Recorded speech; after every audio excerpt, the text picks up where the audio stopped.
ಒಂದು ಊರಿನಲ್ಲಿ ಮಂಜಮ್ಮ ಜೋಗತಿ ಎಂಬ ಧೈರ್ಯಶಾಲಿ ವ್ಯಕ್ತಿತ್ವ ಇದ್ದರು. ಸಮಾಜವು ಅರ್ಥ ಮಾಡಿಕೊಳ್ಳದ ನೋವು, ತಿರಸ್ಕಾರ, ಹೋರಾಟ, ಇವುಗಳ ನಡುವೆ ಕೂಡ ಅವರು ತಮ್ಮ ಗುರುತನ್ನು ಹೆಮ್ಮೆಯಿಂದ ಉಳಿಸಿಕೊಂಡವರು. ಮಂಗಳಮುಖಿಯರ ಜೀವನ ಎಂದರೆ ಕೇವಲ ನಗು ನೃತ್ಯವಲ್ಲ, ಅದರ ಹಿಂದೆ ಇರುವ ನೋವು, ಅವಮಾನ, ಹೋರಾಟವನ್ನು ಜಗತ್ತಿಗೆ ತೋರಿಸಬೇಕೆಂಬ ಕನಸು ಅವರದ್ದು. ಆ ಕನಸಿನ ಫಲವೇ ಶಿವಾಲಿಲ್ಲ ಎಂಬ ಕನ್ನಡ ಸಿನಿಮಾ. ಈ ಸಿನಿಮಾ ಕೇವಲ ಒಂದು ಚಿತ್ರವಲ್ಲ, ಇದು ಎಲ್ಲ ಮಂಗಳಮುಖಿಯರ ಬದುಕಿನ ಕನ್ನಡಿ.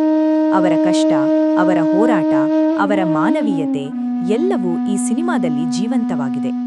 ಮಂಜಮ್ಮ ಜೋಗತಿ ಅವರಿಗೆ ಈ ಸಿನಿಮಾ ಯಶಸ್ವಿಯಾಗಬೇಕು ಅನ್ನೋದು ದೊಡ್ಡ ಆಸೆ. ಏಕೆಂದರೆ ಈ ಸಿನಿಮಾ ಮೂಲಕ ಸಮಾಜಕ್ಕೆ ಒಂದು ಪ್ರಶ್ನೆ ಕೇಳುತ್ತಿದ್ದಾರೆ: ನಾವು ನಿಮ್ಮಂತೆಯೇ ಮನುಷ್ಯರಲ್ಲವೇ?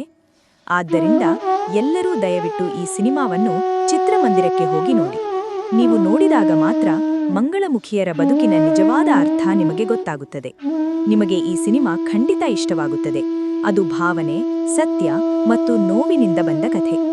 ರಾಜ್ಯ ಸರ್ಕಾರಕ್ಕೆ ಒಂದು ವಿನಂತಿ: ಈ ಸಿನಿಮಾ ಕರ್ನಾಟಕದ ಅತ್ಯಂತ ಮಹತ್ವದ ಸಾಮಾಜಿಕ ಚಿತ್ರವಾಗಿರುವುದರಿಂದ ದಯವಿಟ್ಟು ಕೂಡಲೇ ಬಿಡುಗಡೆಗೆ ಸಂಪೂರ್ಣ ಅನುಮತಿ ನೀಡಬೇಕು. ಯಾವುದೇ ಕಾರಣಕ್ಕೂ ಈ ಸಿನಿಮಾಗೆ ಅಡ್ಡಿಯಾಗಬಾರದು.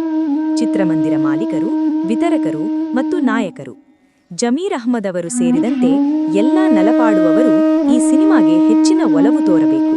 ಇದು ಲಾಭಕ್ಕಿಂತಲೂ ದೊಡ್ಡ ಮಾನವೀಯ ಹೋರಾಟ. ಜನರಿಗೆ ನನ್ನ ಮನವಿ: ಒಬ್ಬೊಬ್ಬರಾಗಲ್ಲ, ಕುಟುಂಬದೊಂದಿಗೆ, ಸ್ನೇಹಿತರೊಂದಿಗೆ ಹೋಗಿ ಶಿವಾಲಿಲ್ಲ ಸಿನಿಮಾ ನೋಡಿ.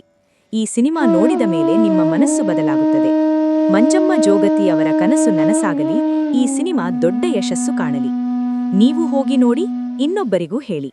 ಇದೇ ನಮ್ಮ ಸಪೋರ್ಟ್, ಇದೇ ನಮ್ಮ ಮಾನವೀಯತೆ.